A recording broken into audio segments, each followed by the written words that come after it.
Bago tayo mag-umpisa sa ating istorya, makikibahagi muna ako sa inyo ng isang munting paanyaya. Habang pinapakinggan o binabasa ninyo ang kwentong ito, i-comment ninyo naman kung taga saan kayo at anong oras na sa lugar ninyo ngayon. Nakakatuwang isipin na sa iba't ibang sulok ng bansa at mundo, may mga pusong sabay-sabay na nakikiramay, nagagalit at umaasang mananaig pa rin ang kabutihan sa dulo ng bawat kwento. Hindi naman nagsimula sa sigawan ng lahat. Sa totoo lang, kung titingnan mo si Salve de la Cruz noong una, iisipin mong isa siya sa mga babaeng tahimik lang ang buhay. Hindi siya palasagot, hindi siya palalabas, hindi siya mahilig mag-post ng kung ano-ano sa social media para ipakita kung gaano siya kasaya o kung gaano siya nasasaktan.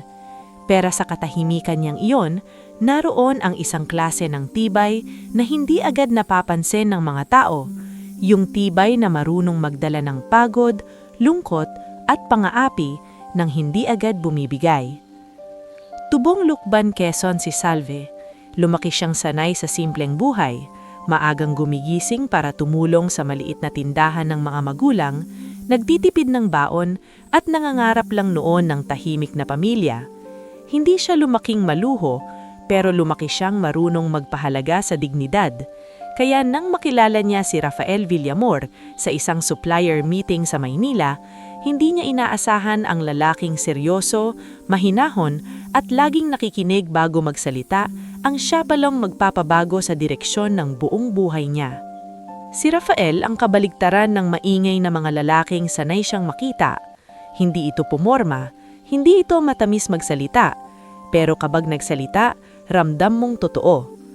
Anak ito ng pamilyang Villamor, isang apelidong medyo kilala na sa kanilang bayan dahil sa hardware business at ilang trucking units na minana pa sa yumaong ama ni Rafael. Gayunpaman, hindi pinagmamayabang ni Rafael ang pangalan nila. Hindi ko kailangan ng babaeng marunong magpasikat. Minsang nasabi ni Rafael habang magkatabi silang nagkakape sa isang mumurahing kafe malapit sa bodega. Ang gusto ko, marunong makisama, marunong tumindig, at marunong magpakatotoo. Napangiti noon si Salve. Mukhang mataas po yata ang qualifications ninyo. Gumiti rin si Rafael. Hindi, sa totoo lang, ikaw na yon. Sa simpleng paraan nagsimula ang lahat, hanggang sa ligawan, hanggang sa kasal, hanggang sa paglipat ni Salve sa compound ng mga Villamor, isang malawak na lupain na may iilang magkakadikit na bahay, isang lumang ancestral house na nakatayo pa rin sa gitna, at ilang apartment units sa gilid na pinauupahan sa mga kakilala ng pamilya. Sa unang tingin, parang maganda ang maging bahagi ng isang malaking angkan. Maraming tao, maraming kasama, maraming tutulong. Yun ang akala ni Salve. Sa unang linggo pa lang niya bilang asawa ni Rafael, may kung anong lamig na siyang naramdaman mula sa biyanan niya si Doña Melarda Villamor. Aba, mukhang napakasimple naman ang napili mo, Rafael, sabi nito noong unang salu-salo nila matapos ang kasal. Nakangiti ang matanda, pero ang mga mata nito ay matalas parang kutsilyo. Ay nako, respeto naman ako, sinasabi ko lang ang totoo. Mas mabuti ng totoo kaysa plastic, hindi ba? Walang sumagot. Kung hindi nung gabing iyon, unang naramdaman ni Salve na may laban siyang hindi niya alam kung paano sisimulan. Sa kabila ng mga maliliit na banat at pakikisama na tila may tinatagong lason, pinili niyang ituon ang sarili sa asawa at sa gawain. Habang si Rafael ang humaharap sa suppliers, deliveries at mga kontrata, si Salve naman ang unti-unting nag-ayos ng accounting ng hardware, inventory ng stocks, at pasweldo sa ilang trabahador. Hindi siya humingi ng titulo, hindi siya nagpabida, basta ginawa niya ang mga bagay na kailangang gawin. Doon siya napansin ng mga empleyado. Ma'am Salve, kayo na lang po talaga ang inaabangan namin kapag sweldo. Sabi minsan ni Berto, ang matagal ng driver ni Rafael. Kapag kayo ang nag-aasikaso, walang sabit.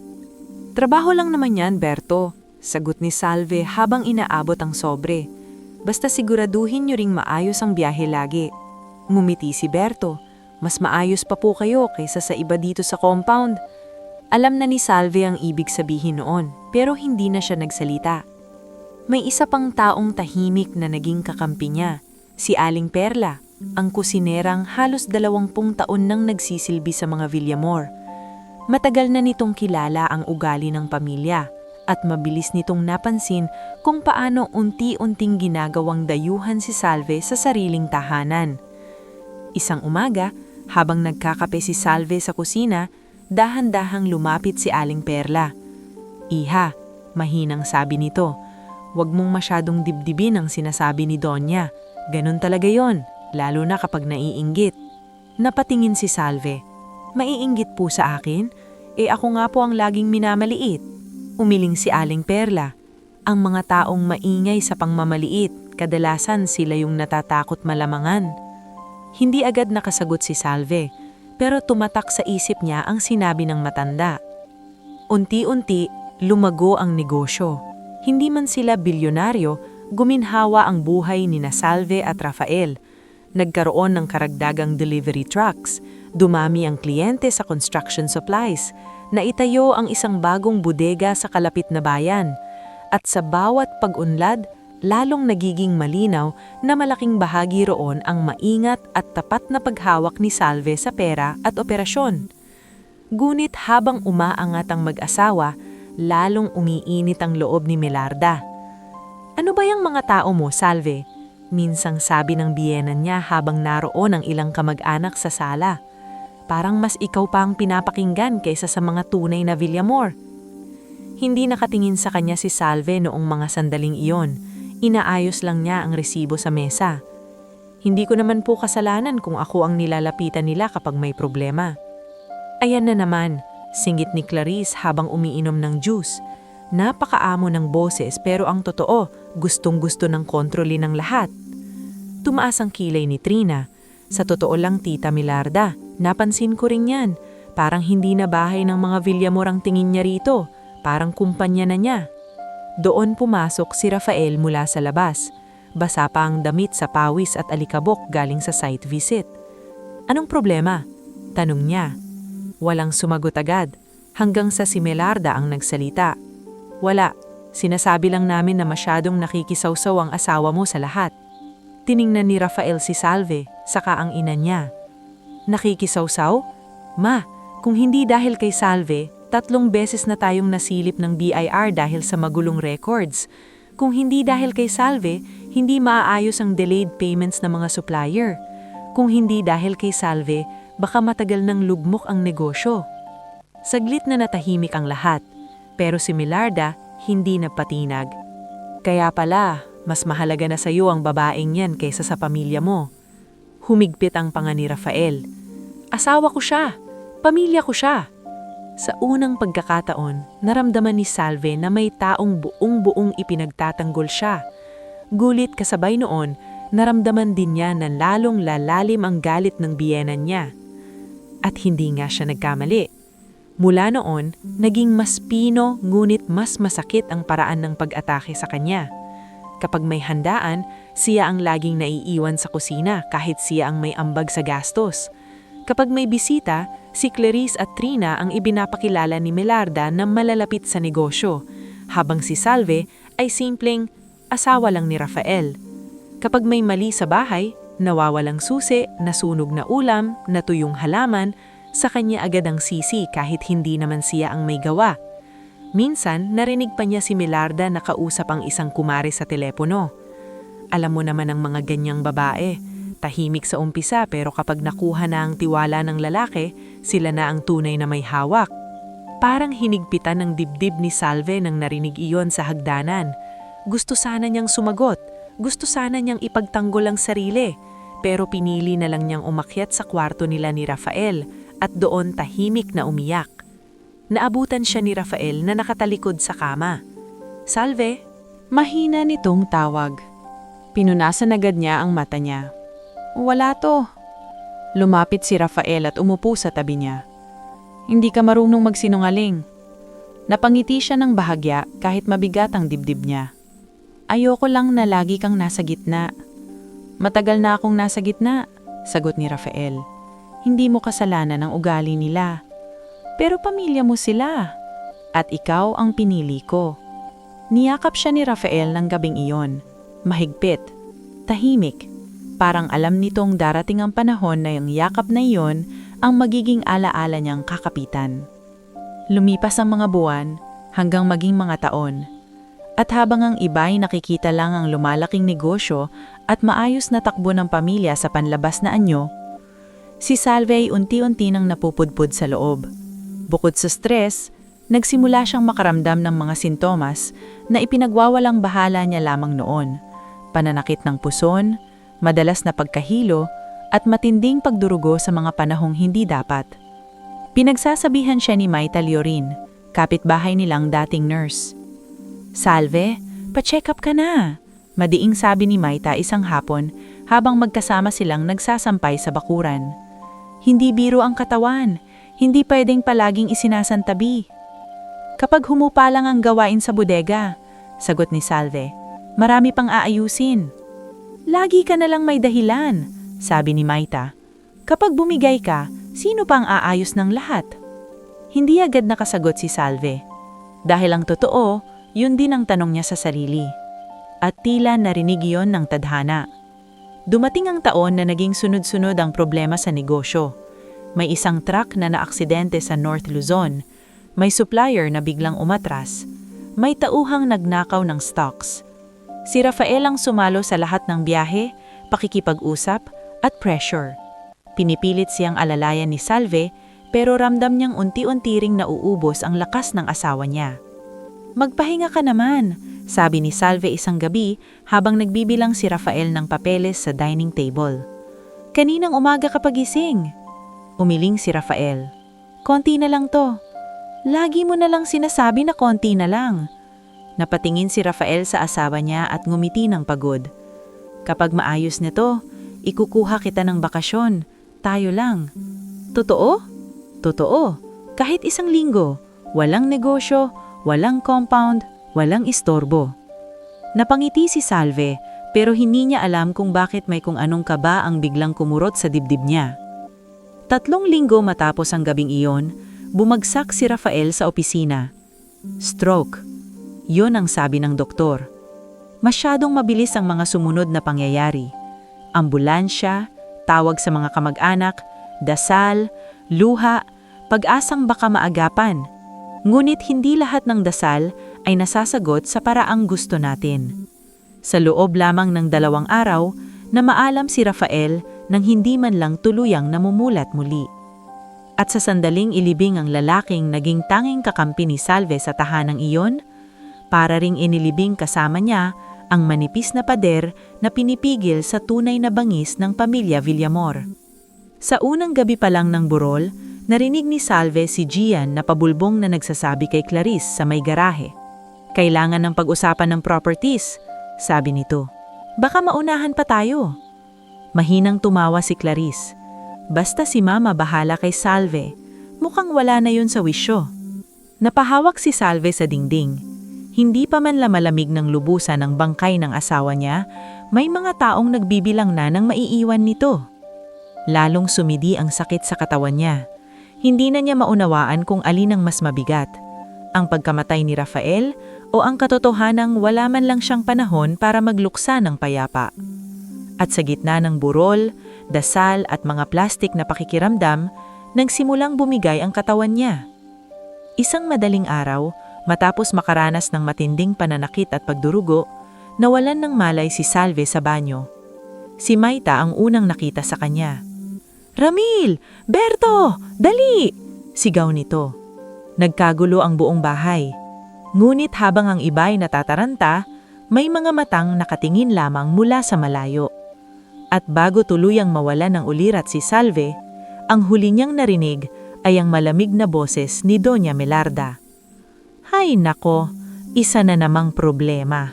At doon nagsimulang mabuo ang unos na hindi pa niya lubos na nauunawaan. Bago tayo mag-umpisa sa susunod na bahagi ng ating istorya, gusto ko munang batiin ang bawat isa sa inyong patuloy na nakikinig at sumasabay sa emosyon ng kwentong ito. I-comment ninyo naman kung anong oras na sa lugar ninyo ngayon at kung anong probinsya o lungsod kayo nanonood. Nakakagaan ng pakiramdam isipin na sa iba't ibang dako, may mga taong sabay-sabay na nakikiramdam sa kwento ni Salve. Mga taong marunong kumilala sa sakit, sakripisyo at tahimik na lakas ng isang pusong matagal nang sinubok. Nang muling mamulat si Salve, puting kisame agad ang bumungad sa kanya. May amoy ng disinfectant sa paligid, mahinang tunog ng monitor at isang ilaw na hindi man masakit sa mata ay sapat para ipaalala sa kanya na wala na siya sa loob ng bahay na minsang pinilit niyang tawaging tahanan. Gising na siya. Iyon ang unang boses na malinaw niyang narinig. Paglingon niya ng bahagya, nakita niya si May Talyorin na may hawak ng supot ng damit at tubig. Namumugto ang mata nito, halatang puyat at nag-aalala. Mayta, mahina niyang sabi. Diyos ko, salamat!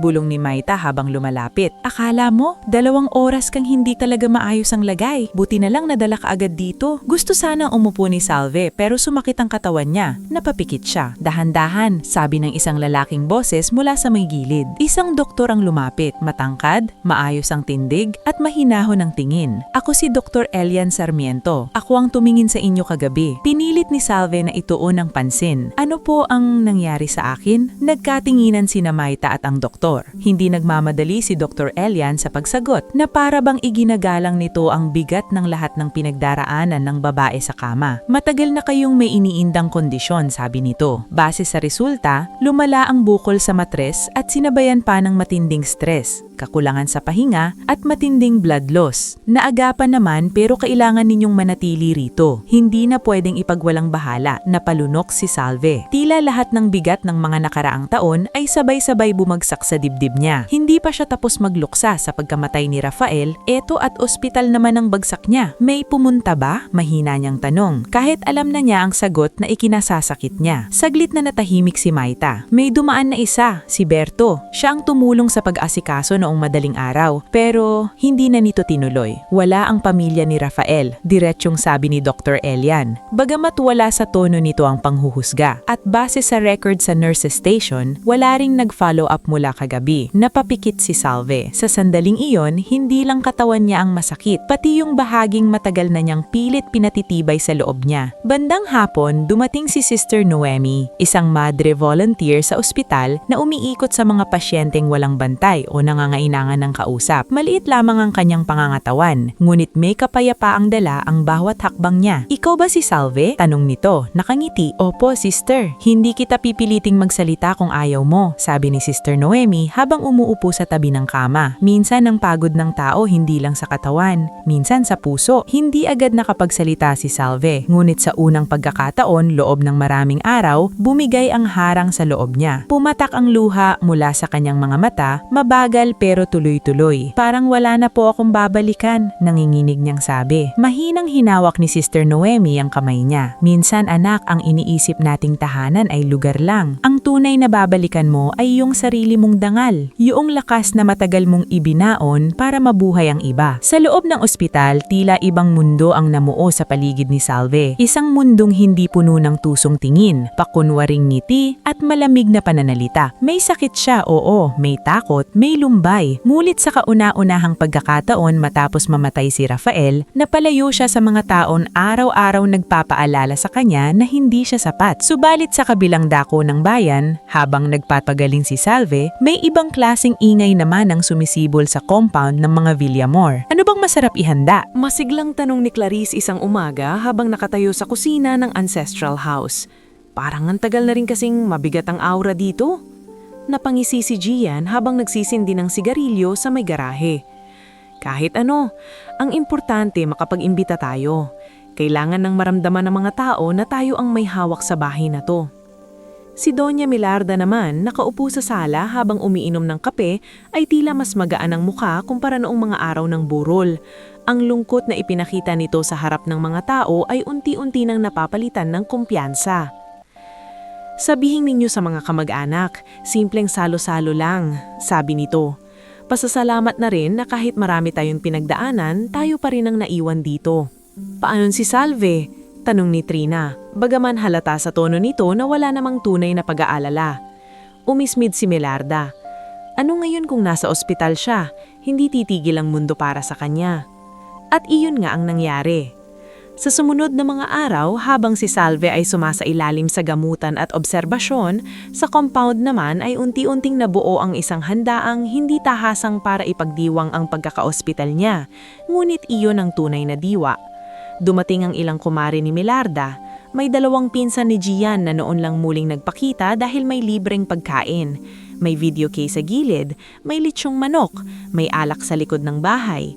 At sa bawat halakak na umiinggas sa hangin, unti-unting nabubunyag kung gaano kababaw ang ipinakitang pagdadalamhati ng mga taong iyon kay Rafael. Mas maaliwalas ang bahay kapag hindi mabigat ang mukha ng tao, biro ni Clarice sa harap ng ilang bisita. Ang totoo, dagdag ni Trina habang may hawak na baso, matagal na naming tiniis yon, parang laging may anino sa bahay. Anino raw, natatawang sabi ng isa sa mga kumpare. Mukhang siya nga ang may hawak sa pera noon ah. Ay naku, sabat ni Melarda, sabay higop ng kape, iyon ang akala nyo. Pinabayaan lang namin, syempre manugang, pero iba pa rin kapag tunay na pamilya ang nagpapatakbo. Walang nakakakita na si Aling Perla na abala sa paghihiwa ng prutas sa kusina ay tahimik na nanginginig sa galit. Lahat ng ito naririnig niya, lahat ng ito nasasaksihan niya, at sa bawat salita ni Melarda, mas lalo niyang naaalala kung gaano kadalas niyang nakitang si Salve ang sumasalo sa gulo, pagkukulang at aberya ng buong tahanang iyon. Bandang hapon ng araw ding iyon, dumating si Berto mula sa ospital upang kunin ang ilang gamit ni Salve, mga damit, hygiene kit at charger. Nang pumasok siya sa gate, napahinto siya sa narinig na kantahan at tawanan. Ano po to? Hindi niya napigilang maibulalas. Nang makita ang mesa ng handaan, lumingon si Gian, halatang bahagyang nainis sa presensya niya. May problema? Si Ma'am Salve nasa ospital pa, kagagaling lang sa panganib. At bago pa makapagsalita si Gian, si Clarice na ang sumagot.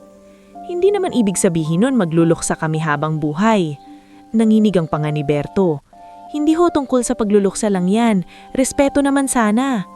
Lumapit si Melarda, mabagal pero matalim ang tingin.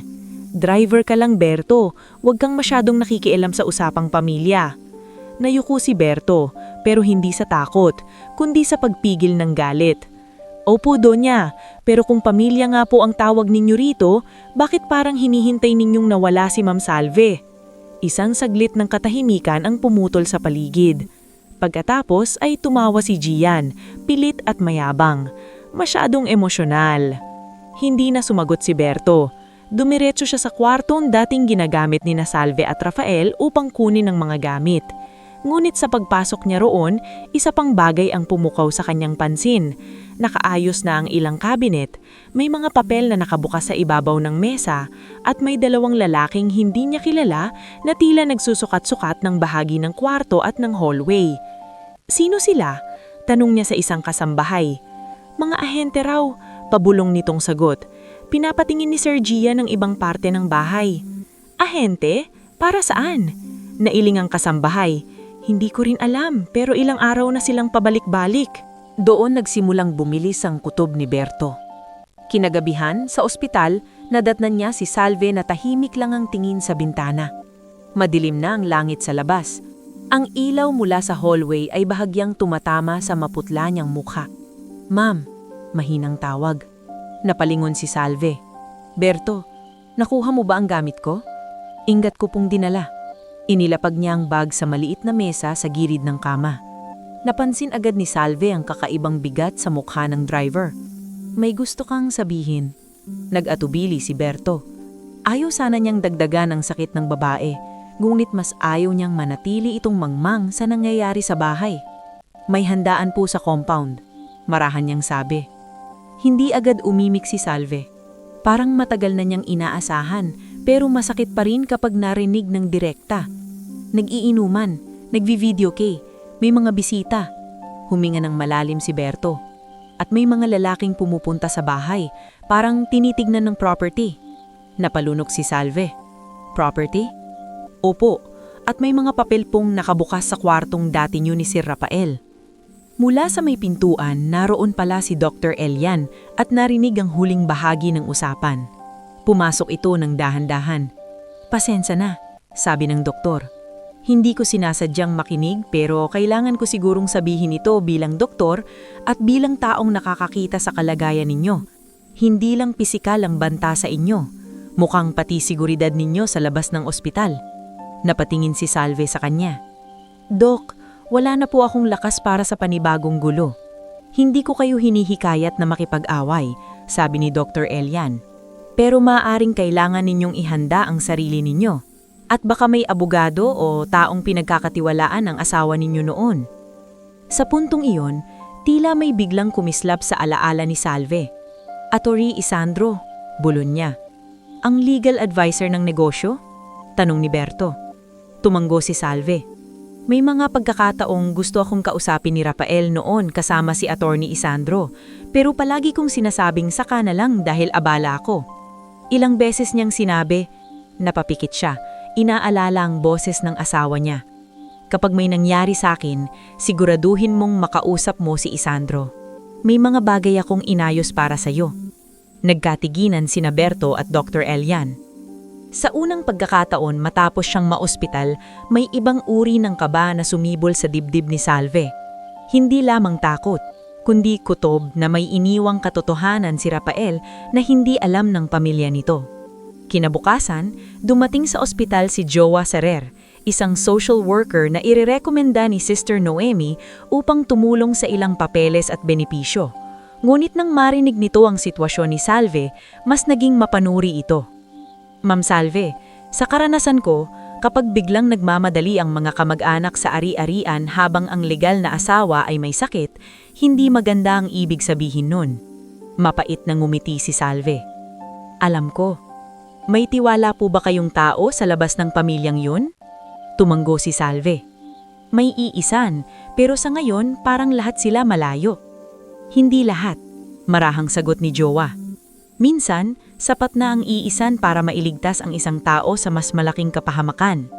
Hapon ng ikatlong araw ng pananatili ni Salve sa ospital nang tuluyang may mangyari na nagbago sa ihip ng hangin. Dumating si Attorney Isandro Velez. Nakaayos ito sa simpleng long sleeves, may dalang leather envelope at isang tinging hindi maingay pero mabigat. Pagpasok pa lang sa kwarto, napaupong tuwid si Salve. "Attorney Isandro." Umupo ang abogado sa gilid ng upuan sa tabi ng kama. "Pasensya na kung ngayon lang ako nakarating. Nasa Cebu ako nang mabalitaan ko ang kamatayan ni Rafael at ang pagkaka-ospital mo." Nang marinig ng pangalan ng asawa niya, muling nangilid ang luha ni Salve. Tahimik lang ang abogado ng ilang segundo, sa kanya inilapag ang envelope sa mesa. "Bago siya mamatay," sabi ni Attorney Isandro, "may ilang dokumentong ipinagbilin sa akin ni Rafael. Sinabi niyang ibibigay ko lang sa iyo kapag dumating ang oras na hindi ka naligtas sa poder ng pamilya niya." Napatitig si Salve sa kanya, hindi makahinga ng maayos. "Ano po yun?"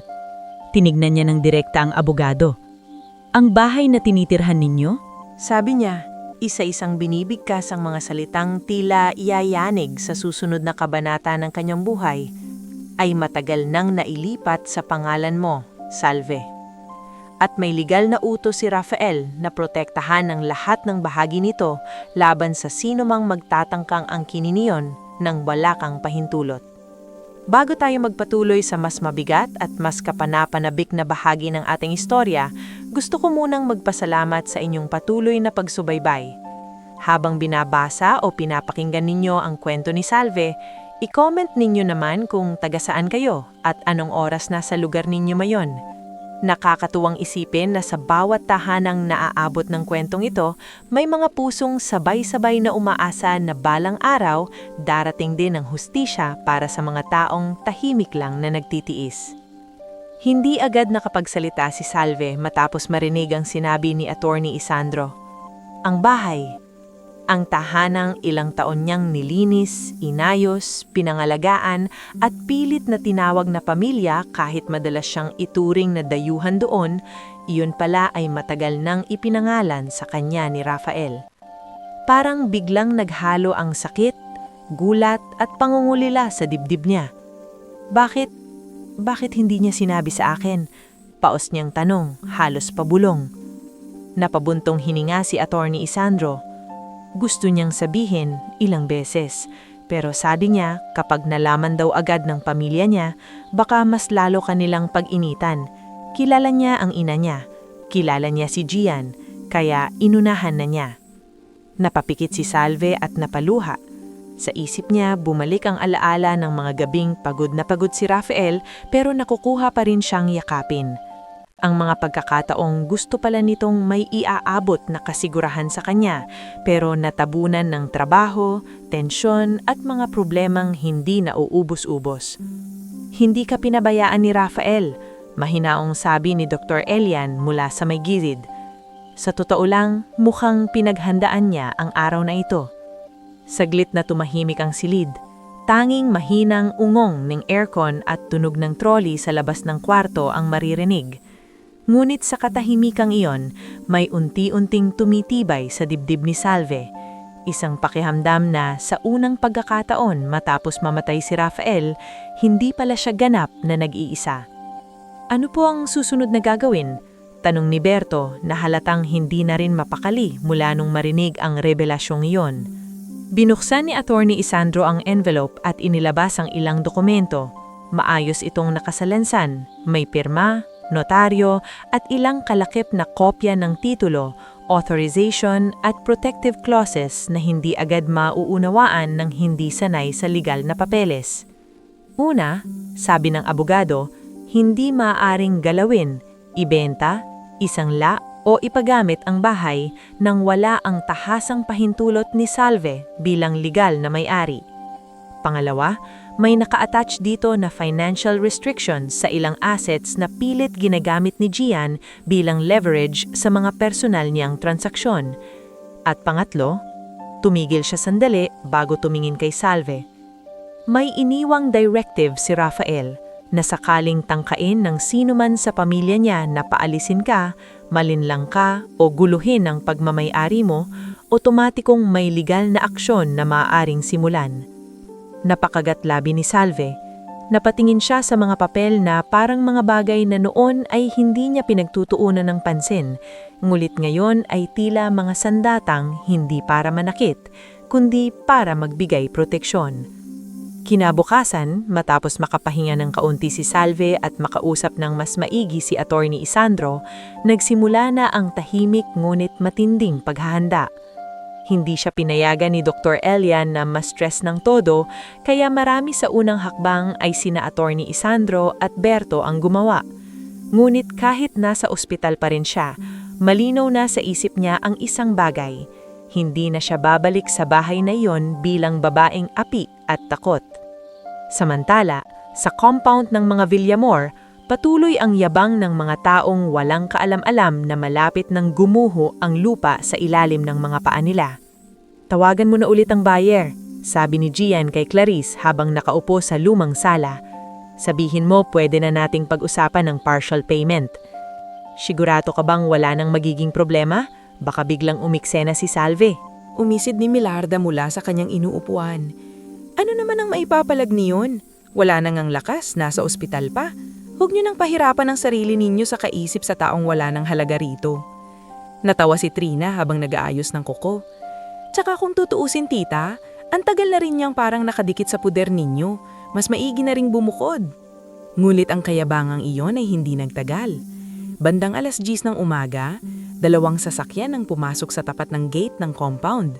Mula roon ay bumaba si Ate Isandro, isang sheriff na may dalang mga dokumento, 2 tauhan mula sa bangkong may hawak sa ilang obligasyon ni Gian, at si Berto, na tahimik ngulit matatag ang tindig. Ano to? Agad na tanong ni Gian, halatang nainis. Magandang umaga. Malamig ngulit formal na sabi ni Ate Isandro. Pumunta kami rito upang ipatupad ang legal notice, kaugnay ng pagmamay-ari ng bahay, at sa ilang irregular na transaksyon na ginawa gamit ang mga ari-ari ang hindi naman ninyo legal na kontrolado. Nagkatiginan sina Clarissa, Trina. Napataas ng boses si Milarda. Anong ibig mong sabihin, Isandro? Pamilya namin ng bahay na to. Tahimik na inilabas ng abogado ang dokumento at iniabot sa sheriff na siyang nagbasa ng malinaw sa harap nilang lahat. Batay sa mga dokumentong hawak ng korte at ng mga kinauukulang ahensya, umpisa ng sheriff, ang pangunahing bahay na kasalukuyang tinitirhan ninyo ay nasa pangalan ni Gning Salve de la Cruz Villamor.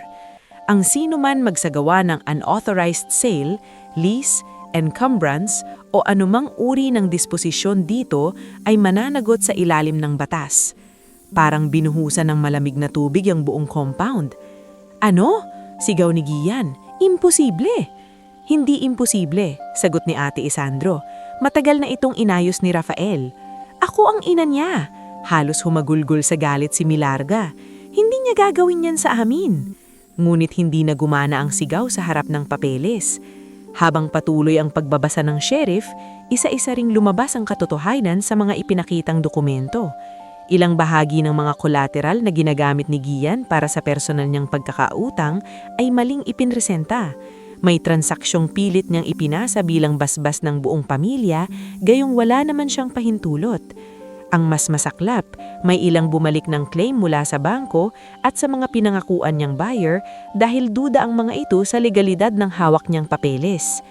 Hindi pwedeng mangyari to, sigaw ni Clarice. Napapahiya ka ni. Hindi kayo napapahiya, tigas na sabi ni Berto na noon lang nagsalita. Lumilitaw lang ang totoo. Napaharap sa kanya si Milarda, galit na galit. Ikaw, driver ka lang, ang apal ng mukha mong sumausaw. Mas pipiliin ko ng maging driver na marunong ng tama kesa maging kamag-anak na walang konsensya.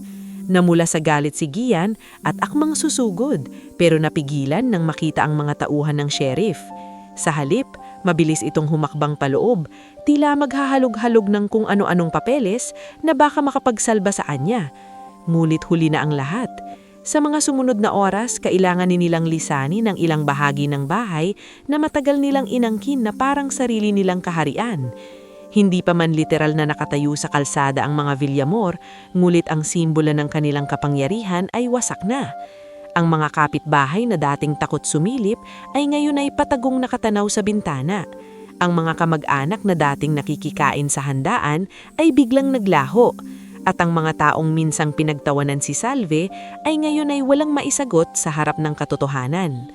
Nang maibalita kay Salve ang nangyari, hindi siya nakaramdam ng ligaya gaya ng akala niya noon. Wala iyong matamis na sarap ng paghihigan. Sa halip, may malalim lang na buntong hinga sa dibdib niya. Parang may bigat na matagal niyang pasan na unti-unting naibaba.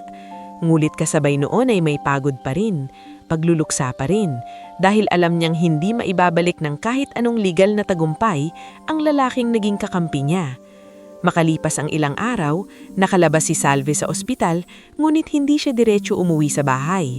Hindi pa siya pinayagang bumalik doon ni Dr. Elian hanggat hindi siya ganap na nakakabawi.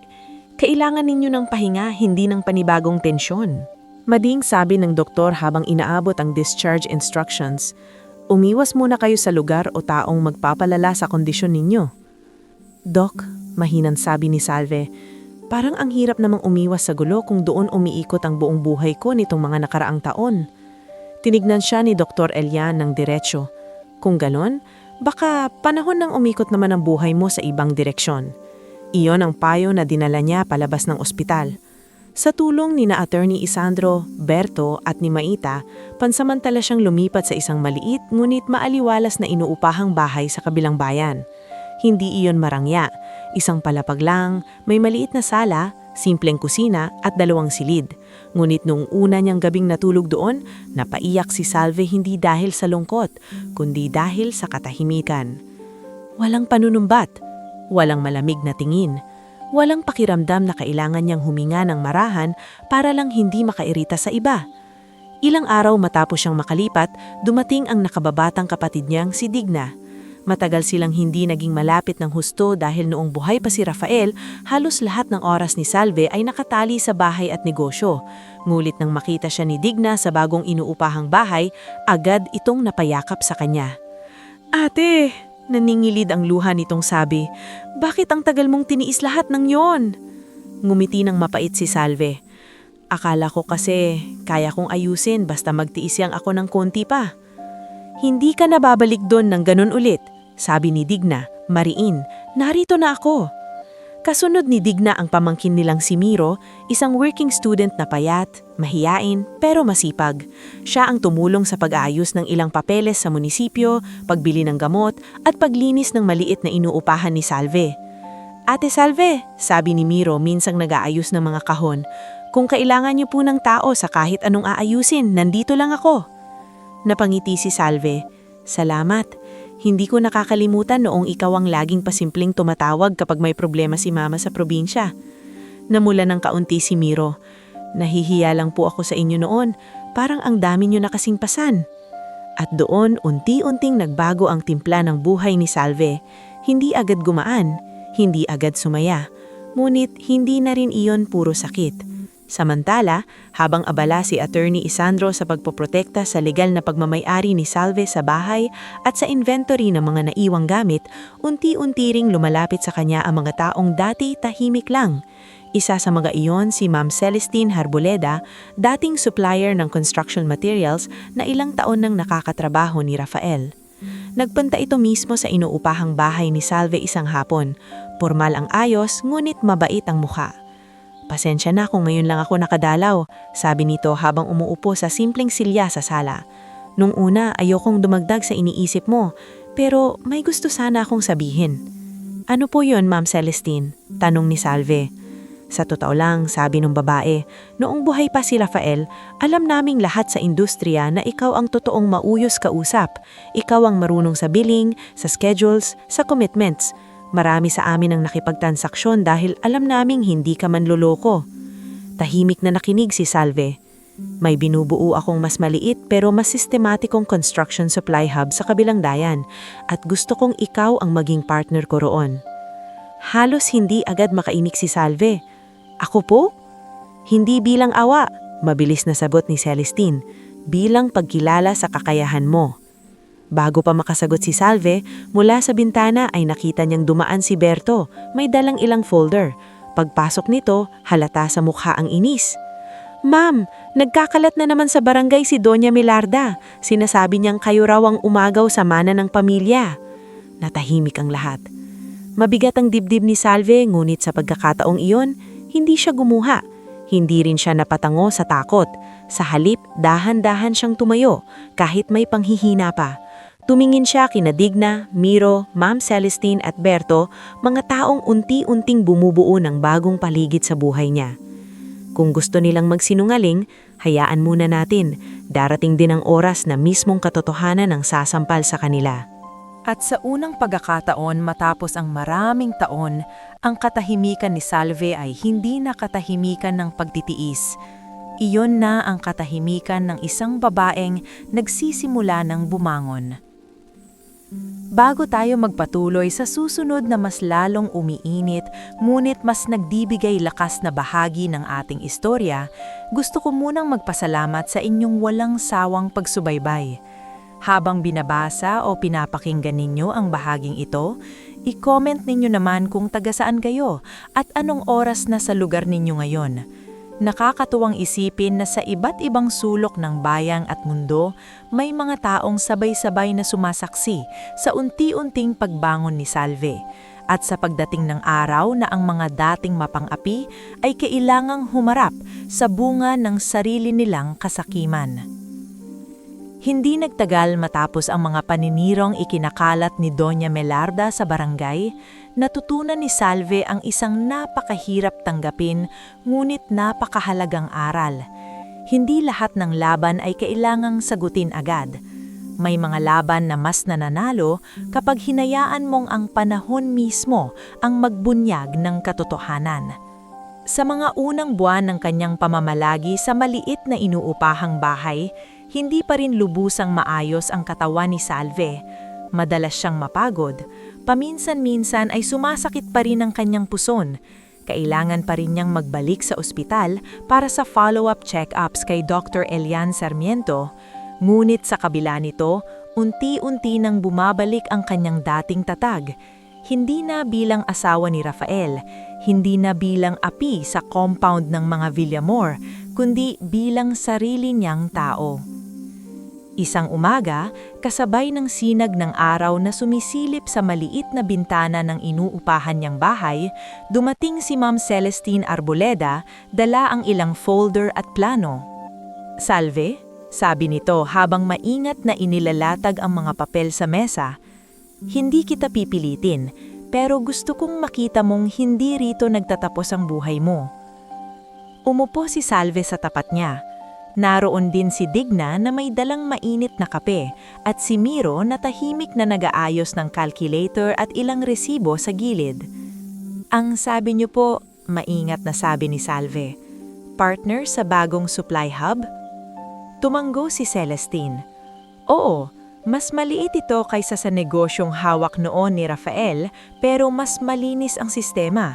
Wala ang mga sabit ng pamilya, wala ang gulong dala ng mga kamag-anak na gustong makisawsaw. Kailangan ko ng taong marunong sa records, marunong sa tao, at higit sa lahat, marunong magpatakbo ng may integridad." Napayuko sandali si Salve. Ilang taon na rin mula nung huli siyang purihin ng hindi may kasunod na pangmamaliit. "Ako po ba talaga ang naiisip ninyo?" Mahina niyang tanong. Ngumiti si Celestine. "Hindi kita naaawang tao, Salve. Nakikita kita bilang isang babaeng matagal nang may kakayahan pero pinigilang maniwala sa sarili niya dahil sa mga taong laging nagpaparamdam na maliit siya." Tahimik ang buong sala sa loob ng ilang segundo. Pagkatapos ay si Digna na ang unang nagsalita. "Ate, kung ako ang tatanungin, panahon na para ikaw naman ang magkaroon ng buhay na hindi umiikot sa sakit." Napatitig si Salve sa kapatid. Hindi showy si Digna. Hindi ito mahilig sa malalalim na salita. Kaya kapag nagsalita ito ng ganon, alam niyang nanggagaling iyon sa puso. Pagkaraan ng 2 linggo, nagsimula ang bagong yugto ng buhay ni Salve. Ang itinayong bagong negosyo ay pinangalanang R&S Homeline. R para kay Rafael at S para kay Salve. Noong una, ayaw pa sana ni Salve isama ang pangalan ng yumaong asawa, pero si Ma'am Celestine mismo ang nagpayo. "Huwag mong isipin na nakakulong ka pa rin sa nakaraan. Minsan, ang pag-alala sa mabuting taong nawala ay hindi pagkapit sa sakit. Minsan, iyon ang paalala kung bakit ka tumitindig." Dumating din si Berto upang tumulong sa deliveries at logistics. Kahit hindi na siya direktang driver ng lumang negosyo ng Villamor, pinili niyang sumama kay Salve. "Ma'am, doon kasi sa dati, trabaho lang ang tingin nila sa amin. Dito, pakiramdam ko may dangal pa rin." Unti-unting nabuo ang maliit ngunit maaasahang team. Si Miro ang tumulong sa encoding at inventory tuwing wala siyang klase. Si Digna naman, bukod sa pag-aalaga kay Salve kapag napapagod ito, ay nagsimula ring magluto ng ulam at merienda para sa mga tauhan, hanggang sa mapansin ng mga customer kung gaano kasarap ang kanyang timpla. "Digna," minsang sabi ni Salve habang abala silang nagbibilang ng order forms, "bakit hindi kaya tayo maglagay ng maliit na food corner sa gilid?" Natawa si Digna. "Sa construction supply? May pagkain?" "Bakit hindi?" tugon ni Salve. "Mga mason, foreman, delivery boys, lahat yan gutom kapag nag-aantay ng order." Hindi nila namalayang ang maliit na ideyang iyon ay siya ring magbibigay kay Digna ng sariling kabuhayan. Pagkalipas ng ilang buwan, ang lutong ulam at merienda ni Digna ay hinahanap-hanap na rin ng mga tao sa lugar. Habang ito ang unti-unting nangyayari sa panig ni Salve, sa kabilang banda naman ay dahan-dahan nabudulok ang pundasyon ng kayabangan na matagal nang umalipusta sa kanya. Si Gian Villamor, na noon ay akala mo kung sinong hari ng compound, ay nagsimulang kapusin sa pera. Hindi na maituloy ang ilang transaksyon pinangako niya. Ang ilang taong inutangan niya ay isa-isang naniningil.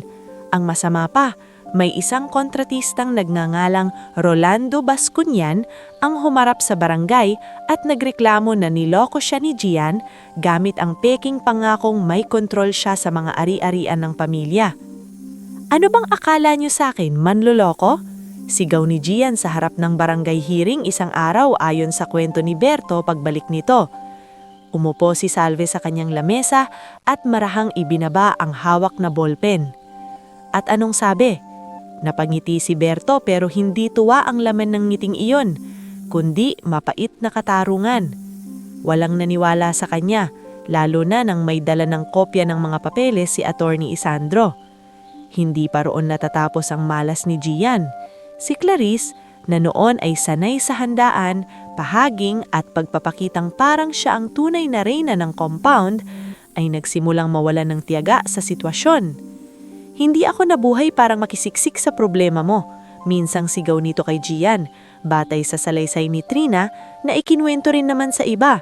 Akala ko yayaman tayo rito, hindi lulubog. At gaya ng maraming samahang itinayo sa yabang at pakinabang, mabilis ding nagkabitak ang relasyon nilang mag-asawa. Ilang linggo matapos ang matinding pagtatalo, umalis si Clarice at sumama sa kapatid nito sa Cavite, dala ang ilang damit, alahas at ang natitira nilang portable appliances. Nang marinig yun ni Salve, hindi siya natuwa, hindi rin siya naawa. Ang naramdaman niya ay isang tahimik na pagkatanto na ang mga taong sinisira ang kapayapaan ng iba ay kadalasang hindi rin marunong magtayo ng sariling tahanan. Mas matindi ang naging pagbagsak ni Doña Melarda. Dahil sa mga balitang kumakalat at sa mga utang na lumulutang, isa-isang umiwas ang mga kamag-anak at kaibigang dating laging nasa paligid niya. Yung mga kumari niyang nakikisalo sa handaan noon, bihira nang dumaan. Yung mga pinsang dating palaging may pasalubong kapag may pakinabang, tila biglang hindi na matunton. Ang yabang kasi noon, minsang bulong ng isang kapitbahay kay Maita sa palengke. Ngayon, ayan, wala nang ang bahay na maipagmalaki, wala pang tumatabi. Ngunit sa halip na ituon ng pansin sa pagbagsak ng mga Villamor, mas pinili ni Salve na magpakatatag sa bagong daan na unti-unti niyang tinatahak. Makalipas ng halos 2 taon, ang RNS Homeline ay hindi na simpleng maliit na pwesto. May sarili na itong maayos na opisina, malinaw na accounting system at maaasahang listahan ng repeat clients. Ang ilang dating supplier na noon ay mas pinipiling kausapin si Rafael ay ngayoy direkta ng humaharap kay Salve, hindi bilang byuda kundi bilang respetadong negosyante. Sa isa sa mga construction site visits, doon niya nakilala si Engineer Tarian Lobregat, isang civil engineer na byudo rin at kinuhang consultant ni Ma'am Celestine para tumulong sa expansion ng supply hub. Ma'am Salve, sabi niya nang unang ipakilala sila, narinig ko na po ang pangalan ninyo. Kayo pala yung babaeng kayang patakbuhin ng negosyo kahit nilindol na ng problema. Bahagyang natawa si Salve. Parang masyado namang dramatic, engineer. Sa dami ng lalaking kilala kong bumibigay sa kalahati ng dinaanan mo, tugon nito. Hindi dramatic ang tawag ko roon, kahanga-hanga. Hindi agad nasanay si Salve sa ganitong uri ng pagtingin. Walang halong pangmamaliit, walang patronizing na tono, at walang pakay na sumipsip. Si Engineer Tarian ay naging isa sa mga taong tumulong sa pagpapalawak ng business planning nila, ngunit higit pa roon, isa rin siya sa mga taong nagpapaalala kay Salve na hindi lahat ng tao ay may dalang pasakit. Naging malapit din sa kanya si Nurse Vinaresca, ang dati niyang nurse noong mga follow-up checkups na kalaunan ay naging suki sa food corner ni Digna at naging matalik na kaibigan niya. Si Pastor Lemuel naman na inimbitahan ni Ma'am Celestine minsan sa isang simpleng Thanksgiving gathering sa opisina ay madalas magpaalala kay Salve ng isang mahalagang bagay. Anak, sabi nito sa kanya isang gabi matapos ang munting panalangin para sa negosyo, ang tunay na pagbangon ay hindi yung napatumba mo ang kalaban. Ang tunay na pagbangon ay iyong hindi ka na nila kayang ibalik sa dating ikaw. Tumimo iyon sa puso ni Salve at tila sinubok nga agad ang katatagang iyon. Isang maulang hapon, habang abala ang lahat sa opisina dahil sa sunod-sunod na delivery requests, biglang pumasok sa pinto si Doña Melarda. Nakakulay abong damit ito, Wala na ang dating kintab ng mga alahas, wala na rin ang tikwas ng baba at yabang sa tingin. Basang-basa ang laylayan ng palda nito at halatang hirap na hirap itong lunukin ang sariling pagmamataas. Napatigil ang buong opisina. Napakunot noo si Digna mula sa food corner. Si Berto naman ay bahagyang humakbang palapit, handang mamagitan kung kinakailangan. Si Miro naman ay tumigil sa pagtatype. Samantalang si Salve, mula sa kanyang lamesa, ay dahan-dahang tumayo. "Ano pong kailangan ninyo, Donya?" Kalmadong tanong niya. Parang hindi agad makapagsalita si Melarda, ang babaeng minsang nagsabing pabigat si Salve, ang babaeng ipinagdiwang pa ang pagkakaospital niya, ay ngayoy nanginginig ang labi. "Salve," basag ang boses nito. "Kailangan namin ng tulong." Parang huminto ang oras sa loob ng ilang segundo. "Kami?" Ulit ni Salve. "Ako at si Gian," sagot ni Melarda, pilit pinipigil ang luha. "May kaso siya, wala kaming matuluyan ng maayos, wala na ring gustong tumulong sa amin." Tahimik si Salve, hindi dahil wala siyang maisagot, kundi dahil alam niyang sa sandaling ito, hindi na niya kaharap ang dati niyang biyanan na makapangyarihan at mapang-api. Ang kaharap niya ngayon ay isang babaeng dinadala ang bunga ng mga pagpiling siya rin ang gumawa. "Bakit po ako?" Mahinahon niyang tanong. "Noong ako ang may sakit, noong ako ang nag-iisa, noong ako ang nilalait at pinapalayas ng hindi tuwayran, bakit hindi ninyo naisip tulungan ako?" Napayuko si Melarda, wala itong maisagot agad. Sa sulok ng mata ni Salve, nakita niyang nagkatinginan sina Berto at Digna. Alam nilang hindi simpleng eksena ng pagmamakaawa ito. May mas malalim pang ugat ang pagdating ni Melarda. At tama nga, makalipas ang ilang sandali, inangat ni Melarda ang kanyang mukha at ibinulhong ang mga salita na muling nagpaigting sa hanging matagal nang nagbabaga pagitan nila. "Dahil akala ko noon," sabi nito, "na kapag nawala ka sa bahay, babalik sa amin ang lahat." At sa mismong pag-amin na iyon, alam ni Salve na hindi pa tapos ang laban. May mas malalim pang katotohanang kailangang ilantad, at sa unang pagkakataon, hindi na siya takot harapin iyon. Bago tayo magpatuloy sa huling bahagi ng ating istorya, nais ko munang magpasalamat sa inyong buong pusong pagsubaybay mula umpisa hanggang dulo. Habang binabasa o pinapakinggan ninyo ang pagtatapos na ito, i-comment nyo naman kung taga-saan kayo at anong oras na sa lugar ninyo ngayon. Napakasarap isipin na sa iba't ibang panig ng bansa at mundo, may mga taong sabay-sabay na umaasa na sa bawat sugat ay may paghilom, sa bawat luha ay may kahulugan, at sa bawat pusong matagal nang inalipusta ay darating din ang araw ng buong-buong hustisya. Nanatiling tahimik ang buong opisina matapos ang pag-amin ni Doña Melarda. "Dahil akala ko noon," sabi nito, "na kapag nawala ka sa bahay, babalik sa amin ang lahat." Ang mga salitang iyon ay tila matagal nang nakalibing sa ilalim ng yabang, pangmamata, at pagpapanggap. Ngunit ngayong lumabas na, wala nang paraan para bawiin pa. Nakatayo lamang si Salve sa tapat ng dating biyenan. Hindi siya sumigaw, hindi siya napaatras. Ang mukha niya ay walang galit na marahas, ngunit mayroon iyong bigat ng lahat ng luhang dati niyang pinigil. "Ano pa po ang hindi ko alam?" Mahinahon niyang tanong. Napayuko si Melarda. Ang babae na minsang nagpapahiya sa kanya sa harap ng mga bisita ay ngayong hindi makatingin ng diretsyo. "Hindi lang si Gian ang may gusto noon na unahan ka," mahina nitong sabi. "Ako rin.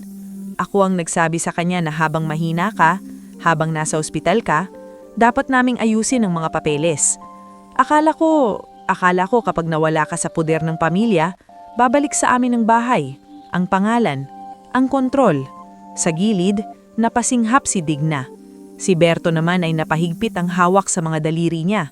Maging si Miro, na madalas tahimik lang, ay napailing na tila hindi makapaniwala na kayang aminin iyon ng ganong mismo ng matanda. "Hindi lang pala panglalait ang ginawa ninyo sa akin," sabi ni Salve, dahan-dahan. talagang binalak ninyo akong alisin? Hindi agad sumagot si Melarda, ngunit sapat na ang katahimikan nito para maging malinaw ang lahat. Sa sandaling iyon, alam ni Salve na hindi na pwedeng manatiling usapan lang sa pagitan nilang dalawa ang katotohanan. Hindi na ito simpleng tampuhan ng biyenan at manugang. Hindi na ito tsismis ng barangay. Isa itong usapin ng paninira, panlilinlang, at tangkang pangaagaw sa isang bagay na malinaw ng hindi para sa kanila. "Berto," sabi ni Salve nang hindi inaalis ang tingin kay Melarda, "tawagan mo si Attorney Isandro." "Opo, ma'am," mabilis na sagot ni Berto. "At si Pastor Lemuel," dagdag niya. "Pati na rin si Jowa Ferrer. Gusto ko may witness sa lahat ng sasabihin niya." Biglang napaangat ng ulo si Melarda. "Salve, huwag mo naman akong ipahiya." Sa unang pagkakataon, bahagyang gumalaw ang ekspresyon ni Salve. Hindi iyon ningi, hindi rin galit. Isa iyong malamig na pagkamulat. Noong ako ang pinapahiya ninyo sa harap ng buong compound, sa kusina, sa harap ng mga bisita, sa mismong araw na nagluluksa ako sa asawa ko, naisip niyo po bang wag akong ipahiya? Walang naisagot si Melarda. Pagkaraan ng halos isang oras, nasa maliit na conference area na ng opisina sina Attorney Isandro, Pastor Lemuel, Jowa Ferrer at maging si Ma'am Celestine na agad nagtungo roon nang mabatid ang nangyayari. Naroon din si Digna, Berto at Miro. Hindi ito ginawa ni Salve para sa eksena. Ginawa niya ito dahil alam niyang may mga katotohanang kailangang marinig hindi lang para sa kanya, kundi para wala ng puwang ang pagsisinungaling matapos ang araw na iyon. "Doña Melarda," formal na sabi ni Attorney Isandro, "malinaw po bang kusang loob kayong nagsasalita rito?" "Oo," sagot ng matanda, bagamat nanginginig. "At handa kayong patotohanan ng anumang sasabihin ninyo?" Tumanggo ito. Mabagal, mulit malinaw ang naging pag-uusap sa sumunod na mga minuto. Isa-isang lumabas ang mga bagay na matagal nang nakatago. Inamin ni Melarda na matagal na niyang minamaliit si Salve dahil hindi ito galing sa mayamang pamilya. Inamin niyang hindi niya matanggap na ang babaeng tingin niya noon ay probinsya ng tahimik ang siyang pinakamalaking pinagkakatiwalaan ni Rafael sa negosyo. Inamin niyang nang matay ang anak niya, sa halip na makonsensya at magluksa ng buo, nanaig sa kanya ang takot na mapunta kay Salve ang kontrol sa bahay at sa mga maiiwan ni Rafael. "Akala ko kasi," umiiyak na sabi ni Melarda, "kapag siya ang nanatili, kami ang mawawala." "Hindi ako ang nagpalaya sa inyo," matigas ngulit kalmadong sagot ni Salve. Pagdating kay Gian, mas mabigat pa ang mga nabunyag. Lumitaw sa mga papeles at testimonya na hindi lang ito basta nakisunod sa ina. Siya mismo ang gumawa ng mga hakbang para ipakitang may karapatan siyang magbenta, magsanla at magkontrol ng ilang ari-arian ng pamilya. Siya ang nakipag-usap sa ilang ahente. Siya ang nagpakalat ng impresyong may basbas ang lahat ng kanyang kilos. At si Melarda, imbes na pigilan siya, ay siya pang nag-udyok na bilisan dahil akala nila ay hindi na makakabangon si Salve. Hindi na kailangan pang sigawan o murahin ng mag-ina. Sa harap ng malinaw na pag-aamin, ang totoo mismo ang kumaladkad sa kanila sa kanilang pagkakamali. Pagkatapos ng formal na salaysay, kinausap si Salve ni Attorney Isandro sa hiwalay na bahagi ng opisina. "May sapat na tayong basehan para magsampa ng mas mabigat pang kaso laban kay Melarda," sabi niya, lalo na dahil umamin siyang nakinabang at nag-udyok siya. Tahimik na tumingin sa bintana si Salve. Sa labas, makikita ang ilang delivery truck na papasok sa bodega, ang mga tauhang abala sa trabaho at ang mumunting food corner ni Digna na ngayon ay dinadayuhan na rin ng mga tao sa paligid. Ibang-iba na ang mundong kinalalagyan niya ngayon kumpara sa mundong minsang nagpabigat sa kanya. "Ano ang gusto mong gawin?" tanong ni Attorney Isandro. Huminga ng malalim si Salve. "Kay Gian, hayaan nating panagutan niya ang batas. Hindi ko haharangan ang kaso laban sa kanya." Saglit siyang tumigil. "Pero kay Doña Melarda, gusto kong may kondisyon." Napatingin sa kanya ang abogado. "Aamin siya sa barangay at sa simbahan," sabi ni Salve, sa harap ng mga taong pinagsinungalingan niya. Sasabihin niyang hindi ko inagaw ang mana. Sasabihin niyang siya at si Gian ang nagtangkang unahan ako at pagkatapos noon, titigilan niya na ako habang buhay. Makalipas ang ilang araw, isinagawa ang pagpupulong sa barangay hall. Hindi iyon marangya, wala ring media o dramatikong sigawan. Ngunit para sa mga taong matagal nang nakarinig ng iba't ibang bersyon ng kasinungalingan, sapat na ang araw na iyon para tuluyang bumaliktad ang hangin. Naroon ang ilang kapitbahay, ilang kaanak, sina Pastor Lemuel, Joa Ferrer, Attorney Isandro at maging si Aling Perla na tahimik na nakaupo sa likod. Nang humarap si Doña Melarda, halata sa mukha nitong hirap na hirap siyang lunukin ang lahat, ngunit wala na siyang takas. Ang lahat ng sinabi ko laban kay Salve noon, mali. Hindi niya inagawang bahay, hindi niya kami nilinlang. Kami ni Gian ang nagtangkang unahan ako, at ako ang nag-udyok na huwag nang isipin ang kalagayan niya noong nasa ospital siya. Nagkaroon ng mabigat na katahimikan sa buong silid. May ilang napailing, may ilang nagbulungan, may ilang napayuko, marahil dahil sila mismo'y naniwala noon sa paninira ng matanda. Ngulit sa gitna ng lahat ng iyon, si Salve ay hindi nagbunyi, hindi siya nangumiti ng palalo. Tahimik lamang siyang nakatayo, parang babaeng sa wakas ay naibalik na ang pangalan niyang matagal na nilang tinapakan. Pagkatapos ng araw na iyon, tuluyang nabubunyag ang kaso laban kay Gian. Isa-isang lumapit ang mga taong niloko niya, mga kontratista, maliliit na investors, at mga negosyanteng pinangakuan niya ng access sa ari-ariang wala naman sa kontrol niya. Hindi si Salve ang nagpabagsak sa kanya. Ang totoo nga, hindi na nga niya kailangan pang galawin ng lalaki. Ang sarili ng mga gawa ang siyang tuluyang humila sa kanya pababa. Samantala, si Doña Melarda ay tuluyang namuhay ng tahimik. Hindi na ito muling nagpakita sa opisina. Hindi na rin ito nagkalat ng salita sa barangay. May isang malayong kamag-anak na tumanggap sa kanya pansamantala sa Nueva Ecija at doon na siya tinira. Hindi marangya, hindi mataas ang tingin sa sarili, at unang beses marahil sa tanang buhay niya na wala siyang ibang masisi kundi ang sarili. Ngunit ang pinakamahalagang bahagi ng pagtatapos ng kwentong ito ay hindi ang pagbagsak ng mga taong ng api, kundi ang piniling gawin ni Salve sa tahanang minsang pinangarap nilang agawin sa kanya. Isang umaga, makalipas ang halos isang taon mula nang tuluyang luminawi ng lahat, tumayo si Salve sa dating bahay nila ni Rafael. Matagal din iyong nirenovate, tinanggal ang ilang lumang bahagi na puno ng masasakit na alaala, pinalitan ng bubong, nilinis ang bakuran, naayos ang mga silid, at sa tulong ni na Ma'am Celestine, Joa Ferrer, Sister Noemi at ilang donors na naniwala sa layunin niya, unti-unti iyong nagkaroon ng bagong pagkakakilanlan. Sigurado ka ba rito? Tanong ni Digna habang pinagmamasdan ang bagong pintura sa gate. Tumango si Salve. Kung doon ako natutunang masaktan, sabi niya, gusto kong dito naman may mga babaeng matutong muling tumayo. At yun nga ang ginawa niya. Ang dating bahay na naging simbolo ng pang-aapi, pangaangkin at kasakiman ay ginawa niyang Bahay Rafael Salve Women's Transition Home, isang tahanan para sa mga byuda, inabusong babae at mga kababaihang kailangang magsimulang muli. Hindi iyon napakalaking institusyon, hindi rin kasing laki ng mga foundation sa siyudad, ngunit sa bawat babaeng natutulungan doon, sa bawat batang may kasamang ina na muling natutunang matulog ng payapa, sa bawat hapag na may pagkain at bawat kwartong may katahimikan, naroon ang patunay na ang sugat ay pwedeng maging daan tungo sa paghilom ng iba. Si Sister Noemi ang tumulong sa counseling, si Joa Ferrer ang umalalay sa social services, si Digna naman ang namahala sa kusina at livelihood training, si Miro na nakapagtapos na kalaunan ang tumulong sa admin at logistics. Si Berto naman ay naging all-around operations head ng parehong transition home at ng R&S Homeline Deliveries.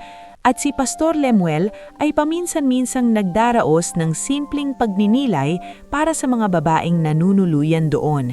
Maging si Engineer Tarian ay nanatiling bahagi ng buhay ni Salve.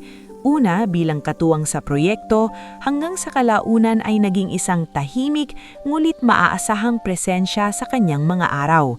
Hindi iyon minadali ng kwento, walang biglang romansa, walang pilit na kapalit ng nawala. Ngunit sa bawat mahinahong pag-uusap nila sa balkonahe, sa bawat pagtawa sa mumunting bagay, at sa bawat galang na ipinakita nito kay Salve, malinaw na may mga pag-ibig na hindi sumisigaw, dumadating lang ng marahan kapag handa na ang puso. Isang dapit hapon, habang pinagmamasdan ni Salve mula sa balkonahe, ang ilang batang naglalaro sa bakuran ng transition home at ang mga babaeng nagtutulungan sa maliit na garden sa gilid, marahan siyang nilapitan ni Digna. "Ate," sabi nito, "naisip mo ba noon na hahantong dito ang lahat?" Ngumiti si Salve. Hindi na iyon ang mapait na ngiti ng babaeng nagtitiis. Ito ang ngiti ng isang taong napagdaanan ng apoy at lumabas na hindi abo, kundi mas malinaw ang anyo. "Hindi," sabi niya. "Noon ang alam ko lang ay kailangang mabuhay araw-araw." Tumingin siya sa malayo, sa kalangitang unti-unti nang kinukulayan ng dakit hapon. Pero siguro ganun talaga. Minsan hindi mo kailangang makita agad ang buong plano ng buhay. Kailangan mo lang huwag sumuko sa araw na gusto ka nang ibagsak ng lahat. Tahimik na tumabi si Digna sa kanya.